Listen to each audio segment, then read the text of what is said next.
Berbagai catatan sejarah menyatakan tahun kelahiran Rasulullah adalah pada tahun gajah atau Am al-Fil. Menjadi problem tahun berapakah baik menurut kalender matahari maupun kalender bulan tahun gajah tersebut. Menurut Al-Mas'udi dalam Muruj ad-Dhahab, kelahiran Nabi adalah tahun 882 menurut tahun Iskandar. Tahun atau kalender Iskandar adalah kalender sistem matahari yang ditetapkan di era Alexander Agung. Tahun 882 menurut kalender Iskandar apabila dikonversi ke dalam tahun Masehi berarti tahun 571 Masehi. Dengan demikian, kita dapat menyimpulkan bahwa kelahiran baginda Rasulullah adalah pada tahun 571 Masehi. Ini diperkuat dengan fakta bahwa ketika Nabi dilahirkan, pada waktu itu Raja Persia yang bernama Kisra sedang berkuasa. Menurut Ibnu al-Athir, dari sejak Nabi lahir, Raja Kisra masih berkuasa selama 7 tahun 8 bulan, sebelum akhirnya wafat tahun 579 Masehi.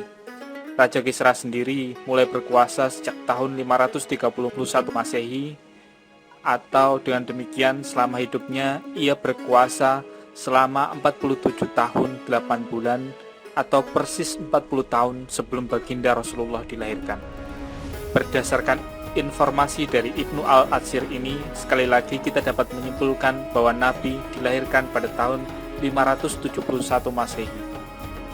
Hal ini juga diperkuat dengan pernyataan Ibnu Abi Ilyas, pengarang Mukhtasar at-Tawarikh, yang menyatakan ketika Kisra wafat, Nabi Muhammad pada waktu itu berusia 8 tahun. Jika Kisra meninggal pada tahun 579 Masehi, berarti Nabi lahir 8 tahun sebelumnya atau pada tahun 571. Ibnu Abi Syukur al-Andalusi, salah seorang astronom asal Andalusia, seperti dikutip oleh Mahmud Pasha al-Falaki, memperjelas lagi bahwa kelahiran Nabi adalah tahun 882 menurut tahun Iskandar. Selanjutnya, ia mengatakan tahun kelahiran Nabi bertepatan dengan terjadinya konjungsi antara Saturnus dan Jupiter. Menurut Mahmud Pasha, secara astronomi konjungsi Saturnus dan Jupiter itu terjadi antara tanggal 29 atau 30 Maret 571 Masehi, di mana konjungsi ini dikenal sebagai konjungsi agama Islam atau Ikhtiron al-Milah al-Islamiyah. Pernyataan Ibnu Abi Syukur ini diperkuat lagi melalui informasi sebuah manuskrip karya Ahmad bin Abdi al-Jalil berjudul Kitab Al-Khironat yang menyebutkan bahwa kelahiran Nabi adalah tahun 571 Masehi setelah tanggal 29 Maret. Dari data ini kita dapat menyimpulkan bahwa kelahiran Nabi adalah sesudah bulan Maret tahun 571. Adapun tahunnya kita sudah menemukan kejelasan, yaitu tahun 571 Masehi. Namun yang lebih penting sesungguhnya kapan hari, tanggal, dan bulan kelahiran baginda Rasulullah. Mengenai rekonstruksi hari, tanggal, dan bulan kelahiran Nabi, terjadi perbedaan pendapat di kalangan ulama dan sejarawan. Dalam sebuah riwayat dari Qatadah radhiyallahu an dijelaskan ketika Rasulullah ditanya mengenai hari Senin, beliau menjawab hari itu adalah hari ia dilahirkan. Hadis riwayat Muslim. Hari Senin sebagai hari kelahiran Nabi telah populer dan menjadi kesepakatan di kalangan ulama.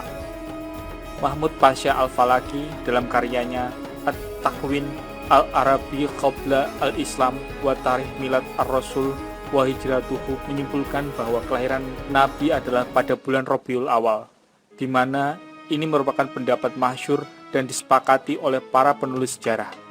Namun dalam penentuan tanggal terjadi perselisihan pendapat. Mahmud Pasha menyatakan ada 3 pendapat mengenai ini, yakni tanggal 8, tanggal 10, dan tanggal 12. Namun, menurut Ibnu Salim dalam karyanya Al-Jafr Al-Kabir menyatakan Nabi lahir pada hari Senin bulan Rabiul Awal bertepatan dengan tanggal 20 bulan Nisan tahun Gajah, yaitu pada saat Raja Kisra berkuasa. Nisan menurut tahun Iskandar adalah bulan April. Berdasarkan tabel astronomi yang dikutip oleh Mahmud Pasha ini, dijelaskan bahwa awal bulan Komariah baru dimulai pada tanggal 12 April 571 Masehi. Dengan kata lain, 1 Rabiul Awal jatuh pada tanggal 12 April 571 Masehi. Bila merujuk pendapat Ibnu Salim yang menyatakan bahwa Nabi Shallallahu Alaihi Wasallam lahir pada tanggal 20 April, sedangkan tahunnya adalah 571, maka bila direkonstruksi ke belakang, 20 April 571 Masehi akan bertepatan dengan hari Senin, tanggal 9 Rabiul Awal tahun 53 sebelum Hijrah. Karena itu, riwayat-riwayat yang mengemukakan kelahiran Rasulullah pada tanggal 8, 10, atau 12 Rabiul Awal berdasarkan rekonstruksi astronomis ini secara otomatis tertolak. Sebab tanggal 8 berarti hari Ahad, tanggal 10 berarti hari, dan tanggal 12 berarti hari Kamis. Seperti yang diriwayatkan Qatadah radhiyallahu anhu di atas, dan menjadi kesepakatan jumhur ulama bahwa hari lahir Nabi adalah hari Senin. Maka dapat disimpulkan bahwa kelahiran Nabi Muhammad adalah pada hari Senin 9 Rabiul Awal tahun 53 sebelum Hijrah, atau bertepatan dengan tanggal 20 April 571 Masehi.